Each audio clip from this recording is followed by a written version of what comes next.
Shalom, saudara-saudariku yang terkasih di dalam Tuhan Yesus Kristus seluruh Indonesia. Kita jumpa kembali di channel YouTube Elia Ministry Indonesia. Oke, saudara-saudara, hari ini kita mau belajar sama-sama tentang topik masalah Biblical Transformation. Sebelum kita mulai, mari kita membaca firman Tuhan dari kitab Roma pasal ke-12 ayat 1 sampai 2. Mari kita buka Alkitab kita bersama-sama ya, saudara-saudariku. Demikian firman Tuhan, persembahan yang benar.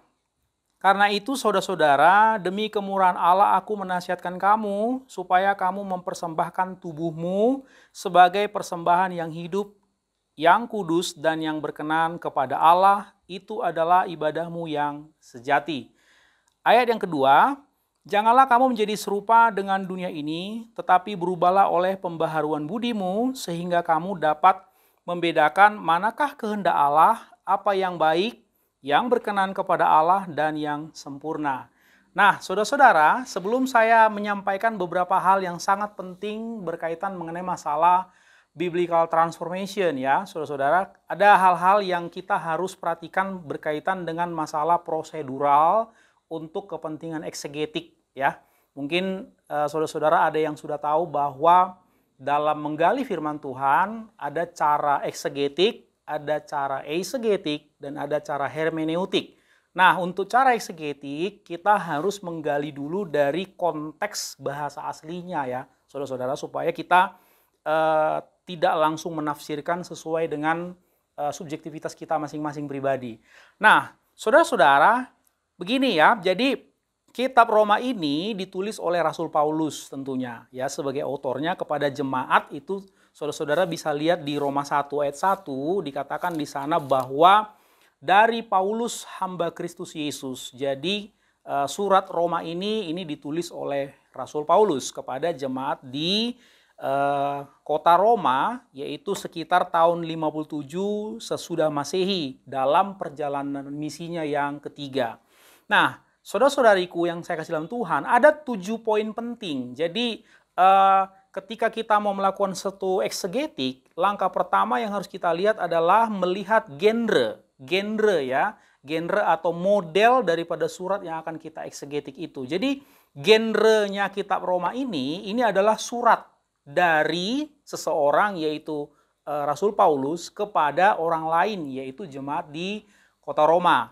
Oke, jadi kalau kita baca keseluruhan kitab Roma ini dari Roma 1 sampai terakhir ya, saudara-saudara, terdapat 7 hal pokok yang ditekankan di kitab Roma ini, supaya nanti kita tahu Roma pasal 12 ini sebetulnya posisinya di mana.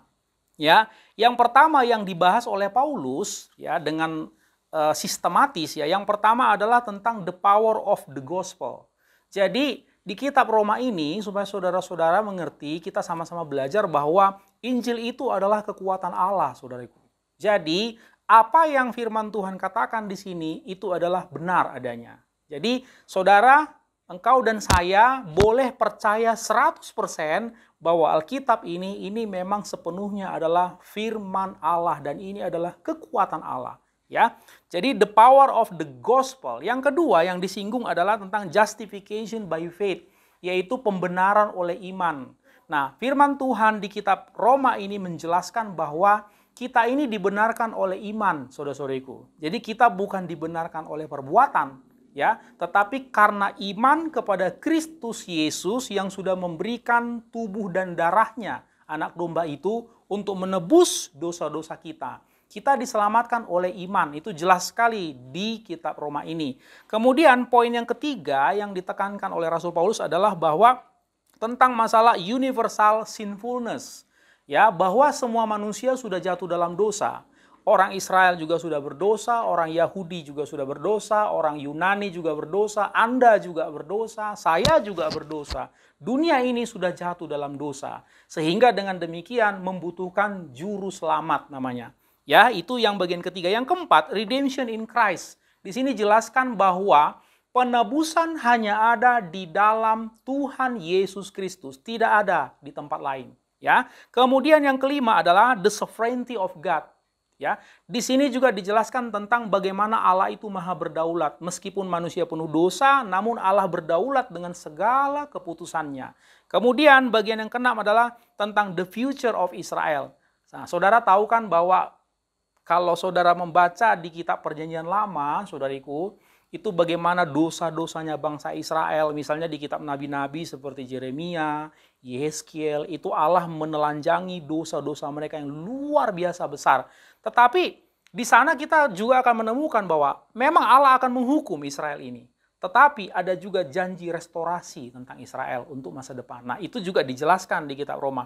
Kemudian tentang the consecrated life, yaitu bagaimana hidup ini kalau sudah menjadi murid Kristus betul-betul dipisahkan dari cara hidup dunia. Saya tidak bilang dipisahkan dari dunia, saudara-saudara, tetapi dipisahkan dari cara hidup dunia. Ya, kita lanjut ya, saudara-saudara. Jadi kota Roma sendiri, saudara-saudara, ini ditemukan kurang lebih tahun 753 ya, before Christ atau sebelum Masehi. Ini berlokasi di Italia yang dibangun di atas 7 bukit ya, di atas 7 bukit. Bukitnya namanya Palatin, Capitolin, Quirinal, Caelian, Aventin, Esquilin, dan Viminal. Jadi ini di atas 7 bukit. Jadi berarti kota Roma ini adalah kota di atas bukit ya, saudara-saudara.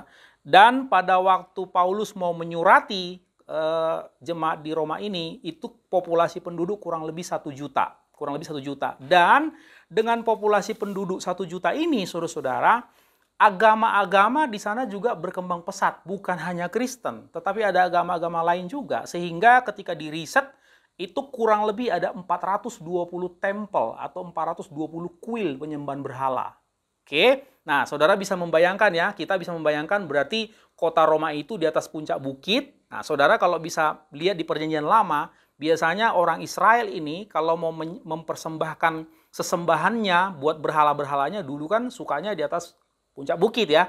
Nah, jadi ini kota Roma di atas puncak bukit, kemudian kurang lebih 1 juta, kemudian ada kuil penyembahan di mana-mana, kemudian ada sekelompok kecil yang percaya kepada Kristus. Tetapi kita coba melihat ini juga masih dipengaruhi oleh lingkungan sekitar mereka yang masih penuh dengan penyembahan berhala. Jadi saudara bisa mengerti ya kondisinya.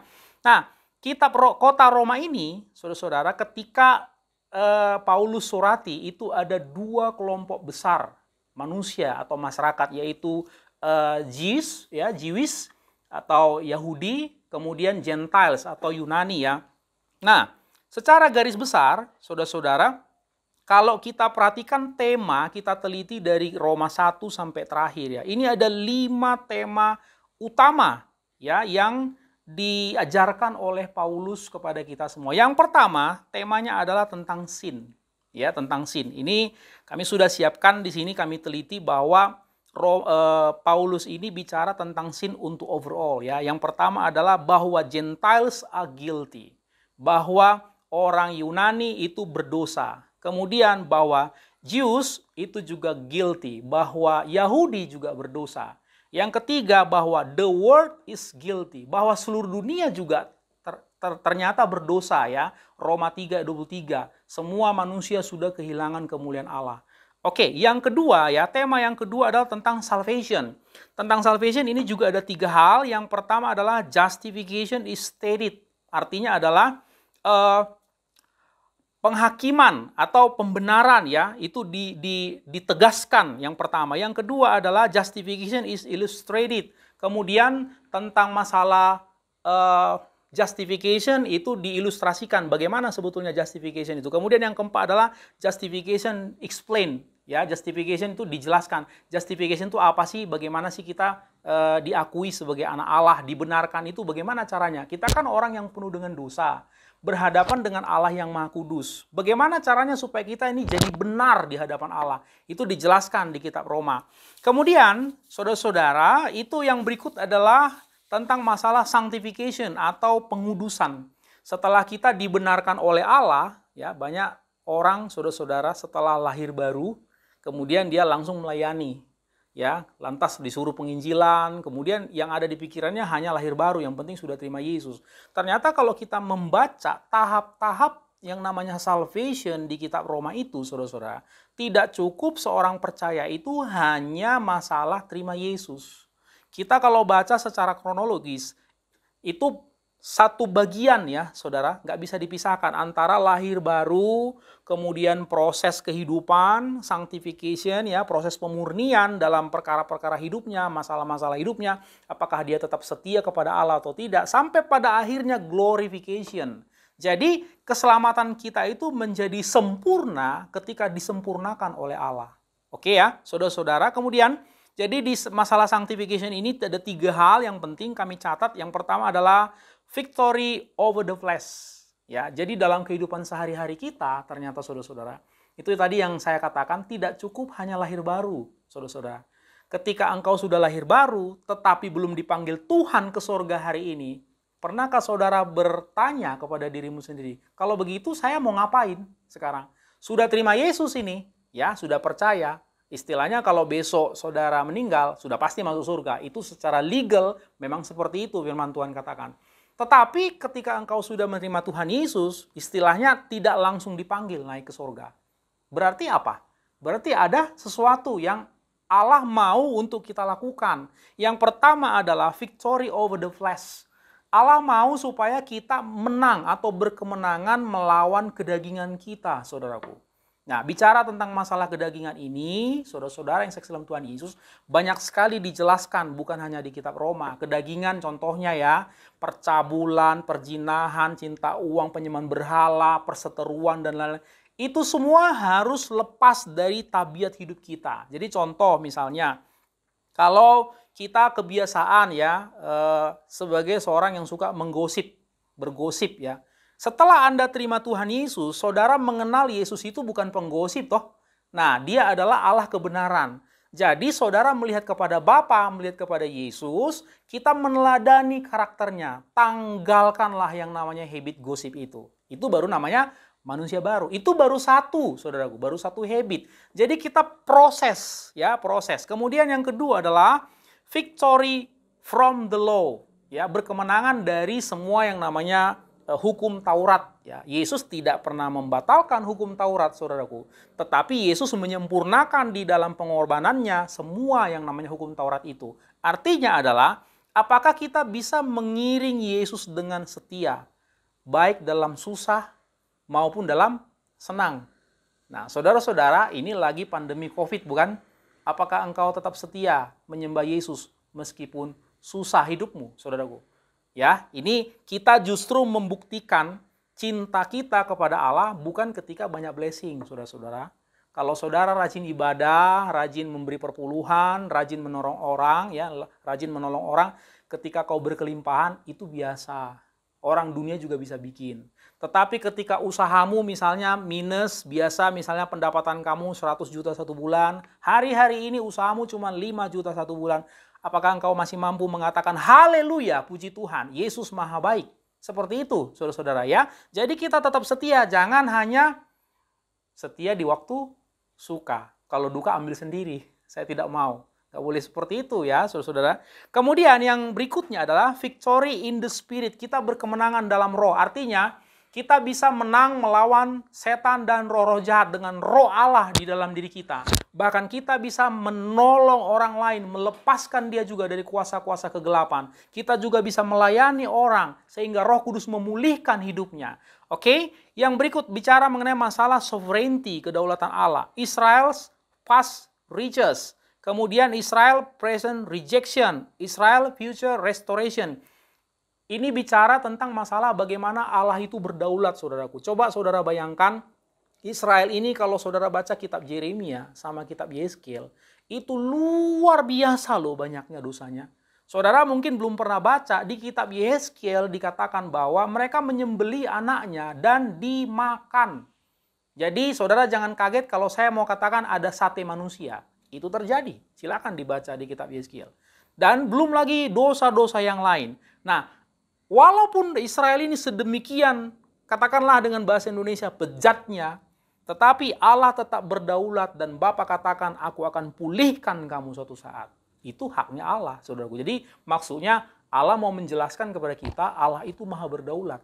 Ya. Kemudian bicara tentang masalah service, ya, to the church itu pasal 12, to society pasal 13, dan to the weaker believer, orang-orang percaya yang lemah imannya. Nah, saya tadi sudah menjelaskan bahwa tema yang kelima yaitu masalah servis atau pelayanan kepada gereja. Itu adalah pasal 12. Itu yang akan kita bahas sekarang ya. Cukup panjang ya pengantarnya. Oke, jadi saudara-saudariku yang saya kasih dalam Tuhan, topik tentang transformation ini posisinya adalah dalam konteks pelayanan setelah bertobat menjadi murid Yesus. Oke, Anda sudah siap? Saudara sudah siap? Kita akan masuk ke bahasa asli ya, saudara-saudara.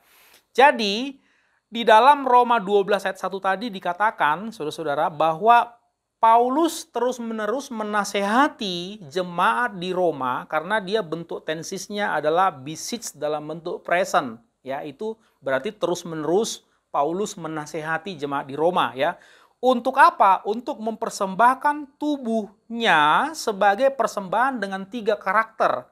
Yang pertama persembahan yang hidup, yang kedua persembahan yang kudus, yang ketiga persembahan yang berkenan kepada Allah. Itu juga berlaku untuk kita, saudara-saudara, karena kita ini juga anak Tuhan. Ya, jadi ini bukan hanya untuk jemaat di Roma tentunya. Nah, kalau saudara teliti, kalau kita teliti ya, saudara-saudara, kita tentu bertanya bukan? Antara ayat 1 ini, coba saudara perhatikan, ayat 1 dengan ayat 2, itu ada kata penghubung en atau dan atau bahasa Yunaninya kai. Ya, di ayat 2, saya bacakan lagi, janganlah kamu menjadi serupa dan seterusnya. Tapi kalau di versi King James itu and do not conform. Ada kata and, artinya antara ayat 1 dengan ayat 2 itu sesungguhnya satu kesatuan yang tidak bisa dipisahkan. Jadi maksudnya begini, saudara-saudara. Ya, coba kita bedah ya dari ayat 2. Di ayat 2 itu kita menemukan ada kata dan janganlah kamu menjadi serupa ya atau be conformed atau suskematizo ya. Coba kita lihat di bahasa aslinya ya seperti yang saya katakan tadi, janganlah kamu menjadi serupa. Jadi saya tulis dulu di sini judulnya ya, transformasi ya. Di ayat 1 tadi dikatakan ya bahwa Allah melalui Rasul Paulus mendorong, menasihati, mengingatkan berulang-ulang karena bentuk tensisnya adalah present. Berulang-ulang kepada jemaat di kota Roma, berarti juga kepada kita, saudara-saudara, bahwa untuk mempersembahkan ya, mempersembahkan tubuhmu, mempersembahkan tubuh. Jadi maksudnya gini, singkat kata ya, kasarnya gini aja saya ngomong. Saudara, kalau baca di Alkitab, ada yang dilakukan oleh orang Israel ini, saudara-saudara, anaknya itu dia sembeli, dia persembahkan, dia bakar di api. Nah, ingatlah, itu namanya mempersembahkan korban. Tetapi itu adalah korban yang mati, saudara-saudara, karena disembelih dulu. Allah tidak mau seperti itu, dan itu dosa, dan itu jahat, saudara-saudara. Yang Allah mau adalah persembahan tubuh ini memiliki 3 sifat ya.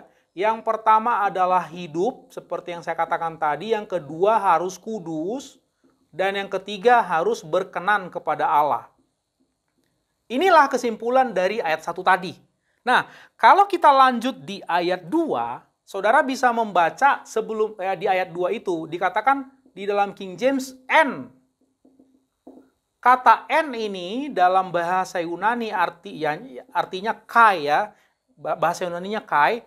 Artinya dan, ini berarti adalah glue antara ayat 2 dengan ayat 1. Berarti kalau saudara mau melakukan firman Tuhan, ayat 1-nya doang, ayat 1-nya saja nggak cukup. Harus dilanjut ke ayat 2. Supaya tahu, ini maksudnya penjelasannya ya, bagaimana kita mau mempersembahkan tubuh supaya bisa menjadi persembahan yang hidup dan kudus dan berkenan kepada Allah.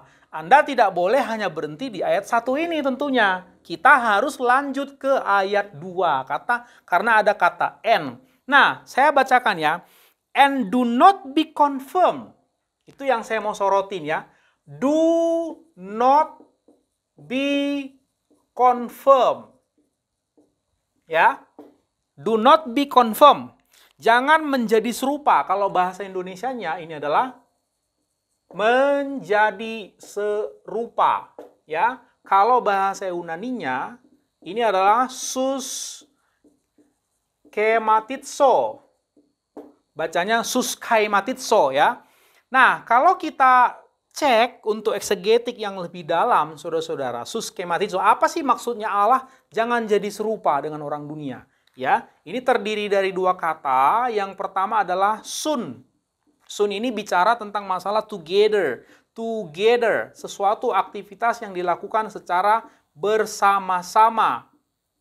Oke, kemudian ada skaima. Skaima ya. Skaima ini nulisnya begini. Skaima ini bicara mengenai masalah habitus. Itu berarti masalah kebiasaan ya. Kebiasaan. Dan bicara mengenai masalah fashion. Fashion ini bicara mengenai masalah sikap tentunya ya. Pembawaan. Atau bagaimana kita living conduct, cara kita hidup. Fashion itu kan luaran ya.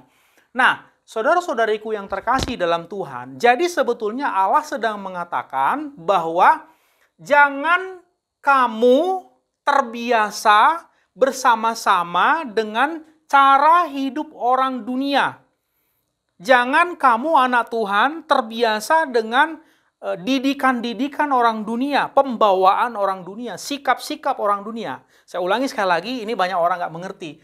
Bagaimana sih supaya kita bisa mempersembahkan persembahan tubuh ini? Kalau hidup udah jelas, kita ini hidup bernafas. Artinya, apa sih artinya persembahan yang hidup? Kita bisa melakukan sesuatu untuk Allah.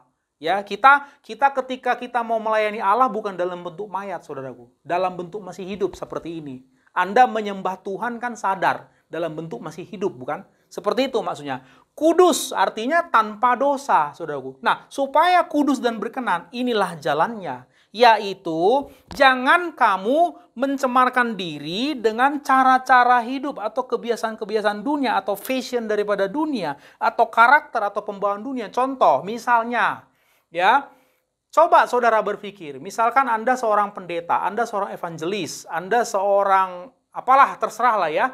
Nah, Anda menganggap bahwa Anda adalah pelayan Tuhan, ya. Hari Minggu Anda berkhotbah luar biasa, atau ketika pelayanan terserah.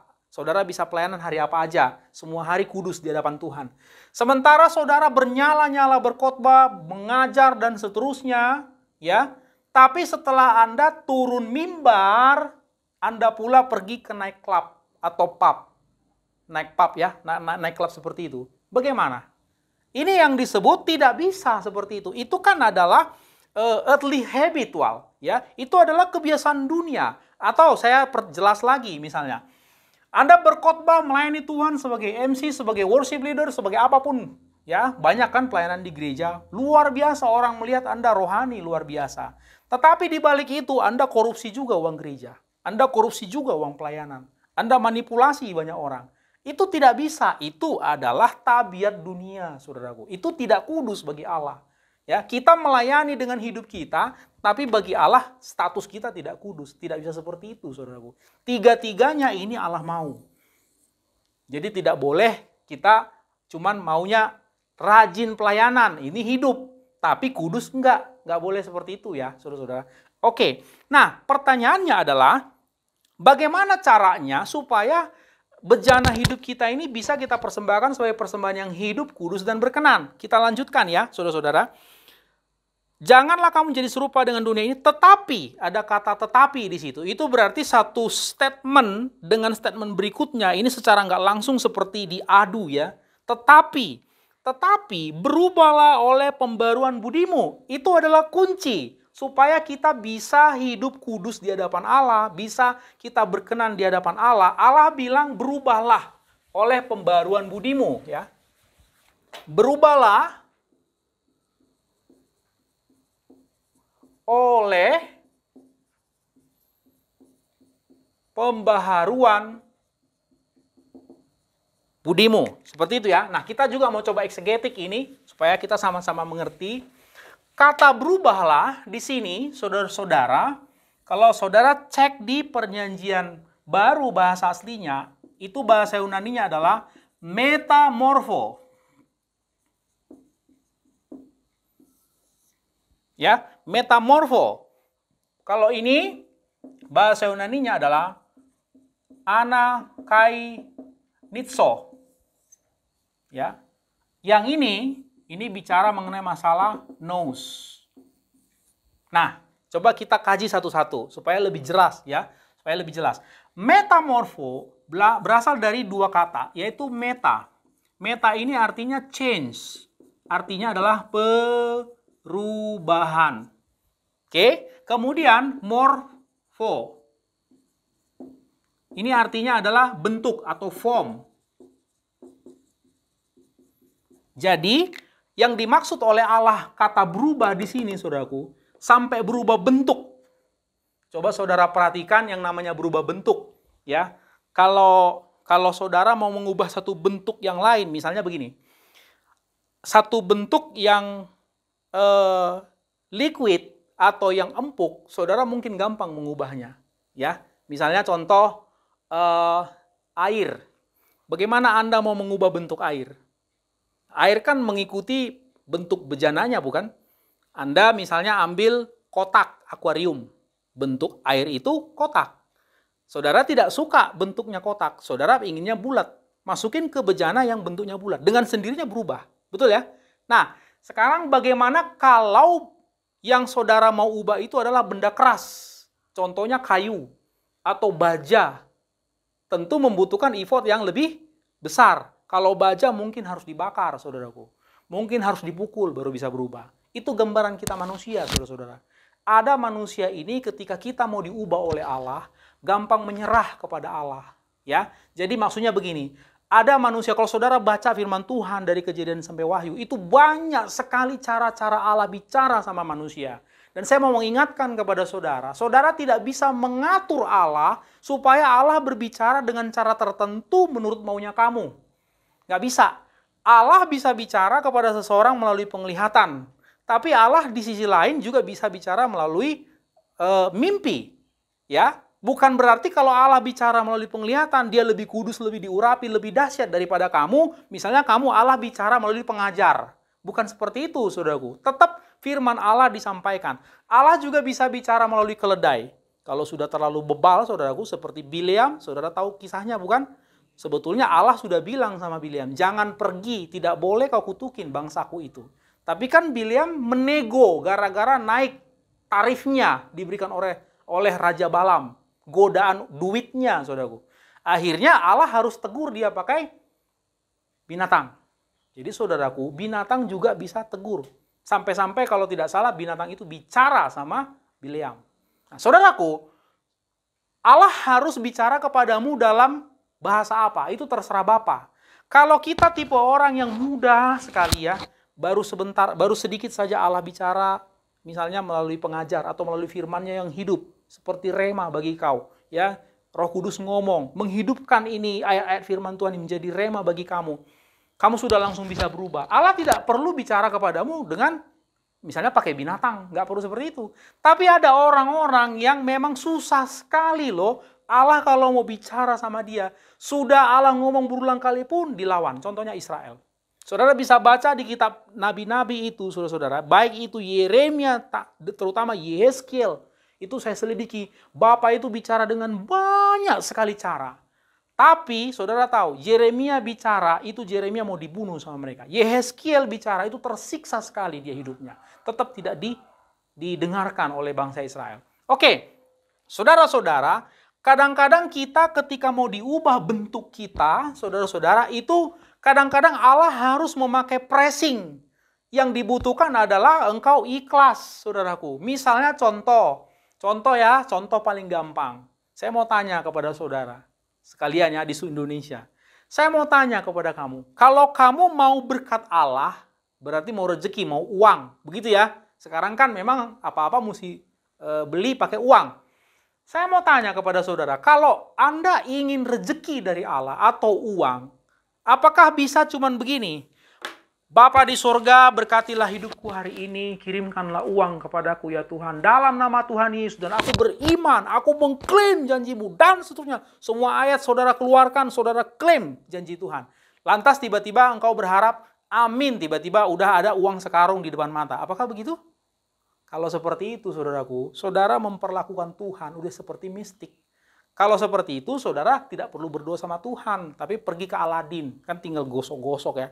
Swing, dia datang sesuai kehendak kamu. Tapi itu kan cuma iklan ya. Nah, saudaraku, Allah juga mengajar kita, siapa tidak bekerja, tidak boleh makan. Jadi saudaraku, saudara jangan sampai salah. Saudara kira bahwa Allah menginginkan kita itu hanya masalah spiritual. Nanti saya akan ngomong habis ini ya, sesi berikutnya. Allah mau mendidik kita bukan hanya spiritual, saudaraku. Itu iya satu yang paling pokok, yang paling utama. Tetapi Allah juga mau membentuk mindsetmu. Allah juga mau membentuk ototmu. Allah juga mau membentuk, ini kan bicara masalah form, reform, ya, change. Allah juga mau membentuk mindsetmu. Jangan kau berpikir mentang-mentang orang Kristen akhirnya semuanya digampangkan dan dientengkan. Jangan saudara mentang-mentang saudara Kristen akhirnya saudara bebas nabrak lampu merah, kau berpikir bahwa kau tidak akan ditilang oleh polisi. Salah, saudaraku. Ya, menjadi murid Yesus tidak membuat bahwa kau menjadi kebal hukum, saudaraku. Coba saudara berdagang satu barang kalau tidak legal, pasti kau ditangkap. Ya, coba saudara tabrak lampu merah, langgar lampu lalu lintas, meskipun kau pendeta sekalipun, pasti kau ditilang sama polisi.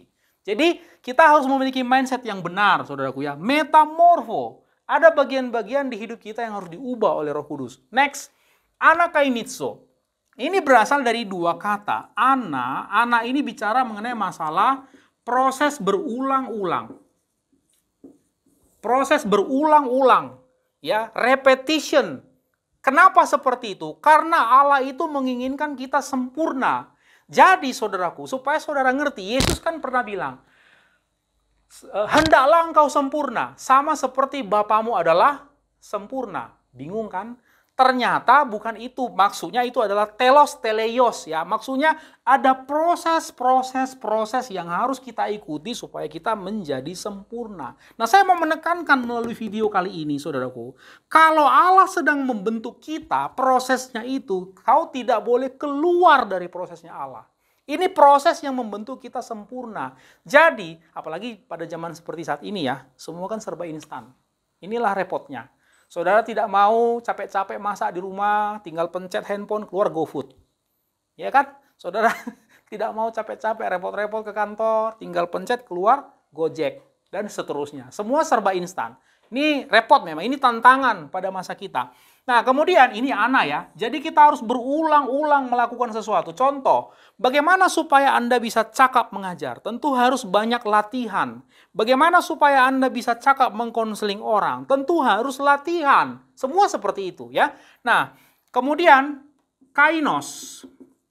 Kainos ini artinya adalah become new atau fresh. Jadi, Allah mau supaya kita ada proses berulang-ulang untuk membuat mindset kita. Ini nous. Nous ini adalah understanding. Understanding dan mindset, saudara-saudara. Jadi kalau ini mau dirangkai semuanya, ini adalah persyaratan untuk membuat bejana tubuh kita ini menjadi persembahan yang hidup, yang kudus dan berkenan kepada Allah. Persyaratannya adalah, ya, kita harus mau diubah oleh Allah. Yang kedua, kita harus terus-menerus ikut prosesnya Bapa. Tidak boleh keluar. Terus-menerus harus ada upaya yang sengaja untuk membuat hidup kita berubah dan become fresh, become new setiap hari. Jadi kaizen kalau di orang Jepang bilang. Anakainitso kalau di Yunani bilang. Artinya proses repetition yang membuat engkau menjadi makin hari makin baik. Ini saudaraku. Ini mental ini saudaraku. Nah kemudian adalah akal budi, mindsetmu. Jadi Allah mau, saudaraku, kalau saudara bisa melihat merangkai ini secara big picture-nya, ya, gambaran besarnya, Allah mau saudara mengalami transformasi. Jadi sebetulnya kata transformasi adalah berubah bentuk. Jadi kalau dikatakan transformasi berarti berubah bentuk. Kalau kita tadinya males bangun pagi, mau bangun aja susah, jam 7 paling cepat kita bangun. Ya. Akhirnya ketika ditolong oleh Allah kita sungguh-sungguh, jadi ada dua ya, saya mau ingatkan saudaraku, jadi ada God's factor dan ada man's factor. Hidup ini harus dua-duanya ya, ada God's factor. Ada faktor dan bagian Allah. Bagian Allah adalah membangunkan engkau setiap pagi, supaya kau menyembah Dia dan berdoa mencari wajahnya dan menyembah Dia, membaca firman-Nya. Tetapi ada bagianmu, ada bagian saya, ada bagian Anda semua, ada bagian kita, mens faktor. Apa itu? Menanggapi Allah yang sudah membangunkan kita di pagi hari dengan cara kita betul-betul bangun, mentaati pimpinan Roh Kudus. Tetapi, coba kalau misalnya Allah sudah bangunkan kamu jam 5, tapi kamu memilih tidur sampai jam 10. Bisa toh? Bisa tetap. Artinya Allah tidak paksa, tetapi Anda yang rugi. Akhirnya Anda tidak bisa berdoa tentunya. Oke? Jadi saudaraku, kita ini rekan sekerjanya Allah. Tidak bisa hanya Allah yang ingin kita berubah. Kita juga harus ingin kita berubah. Ya? Nah, jadi gambaran besarnya saudaraku, transformasi adalah proses bagaimana supaya kita bisa berubah menjadi satu manusia yang menjadi jauh lebih baik, jauh lebih maju, jauh lebih sempurna dalam semua hal, terutama diawali dari mindset. Oke ya, saudara-saudara. Jadi saya simpulkan di sesi 1 ini, yang pertama Allah mau supaya hidup kita ini dipersembahkan menjadi persembahan yang kudus di hadapan Allah, yang hidup, yang berkenan di hati Dia. Yang kedua, caranya adalah kita harus mau berubah, harus mau diubahkan oleh Allah. Cara untuk berubah ini, Allah akan mengubahkan mindsetmu, Allah akan mengubahkan pikiranmu, Allah akan mengubahkan, dan itu perubahan itu adalah perubahan yang terus-menerus, berulang-ulang. Saya baru bicara mengenai masalah kemalasan. Mungkin Anda tidak malas, mungkin saudara tidak malas, tetapi ada kan orang yang tabiat masa lalunya, contohnya ya, suka nonton film porno. Hayo, coba ya, kita nggak usah lihat-lihat orang lain, kita nggak usah nuduh-nuduh orang. Kita lihat diri kita sendiri ya. Orang yang kebiasaan manusia lamanya nonton video porno atau ekstasi atau minum obat-obat terlarang ya seperti itu cukup susah. Saya pernah melayani konseling saudaraku, orang yang pernah minum pil ekstasi ya, pil ekstasi. Memang susah, disuruh bangun jam 9, bangunnya malah jam 1. Apa yang kita omong nggak pernah connect dengan pikirannya. Tetapi Allah bilang, kau harus berusaha. Nah, jadi memang butuh energi ekstra, saudaraku. Kalau tadinya ketagihan nonton film porno, biasanya selalu ada godaan-godaan ketika kau sendiri. Misalnya seperti itu. Biasanya selalu ada godaan ketika ekstasi ini akan mulai muncul. Muncul pikiran, ingat ke masa lalu, dan seterusnya. Nanti kita akan bicara tentang masalah addiction, pelepasan, dan deliverance ya. Nah, saudaraku, saya tutup ya video pertama ini ya, sesi pertama ini. Allah ingin engkau sempurna. Allah ingin kau hidupmu kudus. Allah ingin, Bapa sayang sekali kepada kamu. Bapa ingin hidupmu itu maju. Bapa ingin kau mengenal Yesus. Bapa ingin mindsetmu berubah. Bapa ingin kau berubah dalam semua aspek hidupmu. Tetapi tidak cukup bagian Bapa saja. Bagian kita juga kita harus lakukan. Baik, saudara-saudaraku yang terkasih dalam Tuhan Yesus. Ini adalah bagian terakhir ya untuk sesi 1 ini. Jadi saya mau mendorong dan mengajak kita semua, rekan-rekan ya, saudara-saudariku yang saya kasih dalam Tuhan Yesus seluruh Indonesia. Mari kita berlomba-lomba mengejar Kristus. Mari kita berlomba-lomba untuk menyenangkan hati Allah. Mari kita berlomba-lomba untuk memenuhi panggilan Allah dalam hidup kita. Takutlah dan gentarlah akan Tuhan. Takutlah akan hadiratnya, saudara-saudariku. Mari kita berlomba-lomba menyucikan hidup kita, memenuhi panggilan sorgawi kita masing-masing. Terima kasih untuk atensi saudara untuk video kami Elia Ministry Indonesia. Kita akan ketemu di sesi berikutnya. Tuhan Yesus memberkati. Shalom Aleichem.